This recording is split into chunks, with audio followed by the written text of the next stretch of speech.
19শে জ্যৈষ্ঠ এই দিনটি আমাদের সকলের কাছে অনেক গুরুত্বপূর্ণ, কারণ ওই দিন লোকনাথ বাবার তিরোধান দিবস। আর লোকনাথ বাবা খুব অল্পেতেই ভক্তদের ওপর সন্তুষ্ট, জানেন। তাই এই দিন আমরা অনেকেই, আমরা সকলেই বলতে পারি যে লোকনাথ বাবার পুজো সম্পন্ন করে থাকি। 1735 খ্রিস্টাব্দে যশোর জেলা, বর্তমানে পশ্চিমবঙ্গের উত্তর 24 পরগনা জেলার বারাসাত মহকুমার অন্তর্গত চাকলা গ্রামে লোকনাথ বাবার জন্ম হয়েছিল। পিতা ছিলেন রামনারায়ণ এবং মা ছিলেন কমলা দেবী। পিতামাতার চতুর্থ সন্তান ছিলেন তিনি। এই সময় মাত্র 11 বছর বয়সে ওনাকে উপনয়ন করিয়ে পাশের গ্রামের ভগবান গাঙ্গুলির হাতে সন্ন্যাসের জন্য তুলে দেওয়া হয়েছিল। ওনার বাল্য বন্ধু ছিলেন বেণীমাধব। অনেকেই তাকে শিবের অবতারও বলে মনে করতেন। কথিত আছে যে বাবা যখন বড়দাতে ছিলেন সেই সময় সেখানকার লোভী ব্রাহ্মণ সমাজ ওনাকে তাকে হিংসা করতে শুরু করেন।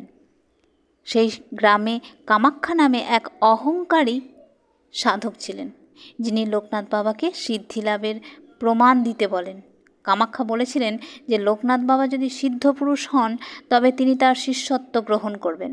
লোকনাথ বাবাকে ধুতরা ফুল ও ভয়ঙ্কর সাপের বিষ দেওয়া হয়েছিল। তিনি সেই বিষ স্বেচ্ছায় গ্রহণ করেছিলেন, কিন্তু তিনি বলতেন তার মায়ের হাতের দুধ তার মৃত্যুকেও জয় করতে পারে। সেই জন্য তাকে চিতার শয়নরত অবস্থায় রাখার আগে তার মা তাকে নিজের হাতে দুধ পান করিয়েছিলেন। আর সত্যি সকলকে অবাক করে দিয়ে তিনি চিতা থেকে সুস্থ হয়ে ফিরে আসেন। এরপর এই সমগ্র ব্রাহ্মণ সমাজ এবং কামাখ্যা তার শিষ্যত্ব গ্রহণ করেছিলেন। এরকম আরও অনেক কথা প্রচলিত আছে লোকনাথ বাবার প্রসঙ্গে। আর সেই লোকনাথ বাবা তিরোধান দিবস উপলক্ষেই আমাদের কীর্ণাহারে একটা উৎসব আয়োজিত হয়েছে। সকাল থেকে বাবার পুজো অনুষ্ঠান তো হয়েছেই, এবং সন্ধ্যার দিকে সমস্ত ভক্তদের জন্য প্রসাদ গ্রহণের আয়োজনও করা হয়েছে। আর এই যে এদিকেই তার তোড়জোড় শুরু হয়ে গেছে। আর সন্ধ্যার পর তাই আমরাও ওখানে গেছিলাম, প্রসাদ গ্রহণ করেছি, অবশ্যই বাবার পুজো দিয়েছি। আর শুধু আমরা কেন, অনেক অনেক মানুষের সমাগম এখানে ঘটেছিল।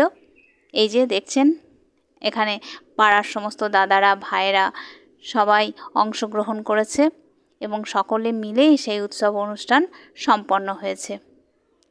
আর আমিও মেয়েকে নিয়ে গেছিলাম, যদিও আমাদের আজকে যাওয়ার কথা ছিল না সেভাবে, কিন্তু হঠাৎ করেই আমার বর আমাকে খুবই জোর করলো। আর আমার ইচ্ছে অবশ্যই হয় এই সমস্ত জায়গায় যাওয়ার, কিন্তু হয়ে ওঠে না সব সময়। তবুও ওখানকার যে প্রধান উদ্যোক্তা কার্তিকদা বারবার বলে দিয়েছে যাওয়ার জন্য, তো তাই আমিও গেলাম ওখানে। আর বাবার প্রসাদ গ্রহণ করলাম। শুধু নিজেই প্রসাদ গ্রহণ করলাম বললে হয়তো ভুল হবে। প্রসাদ গ্রহণের সাথে সাথে কার্তিকদা আমার বাড়ির জন্য, আমার শাশুড়ি মার জন্য প্রসাদ দিলেন। তো সেটা পেয়ে আরও ভালো লাগলো, আরও আনন্দ পেলাম।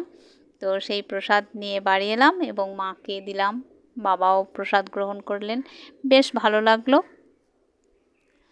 তো যাই হোক, আজকের ভিডিওটি আর বেশি বড় করছি না। লোকনাথ বাবার কাছে প্রার্থনা করি আপনারা সবাই ভালো থাকুন, সুস্থ থাকুন। আর আজকের ভিডিওটি এইটুকুই। ভালো লাগলে অবশ্যই আপনারা লাইক করে দেবেন। তো তারপর আমরা ওখান থেকে বেরিয়ে চলে এলাম। আবার বাজারে ওর একটা কাজ ছিল, ওপরে একটা কাজ ছিল, তো সেই কাজটাও সেরে নিল। তারপর আমরা বাড়ির দিকে রওনা দিলাম। আর বেশি দেরি করব না, অনেক রাত্রি হয়ে গেছে, এবার বাড়ি ফিরছি। তো চলুন, ভালো থাকুন, সুস্থ থাকুন, দেখা হচ্ছে নেক্সট ভিডিওতে। টাটা।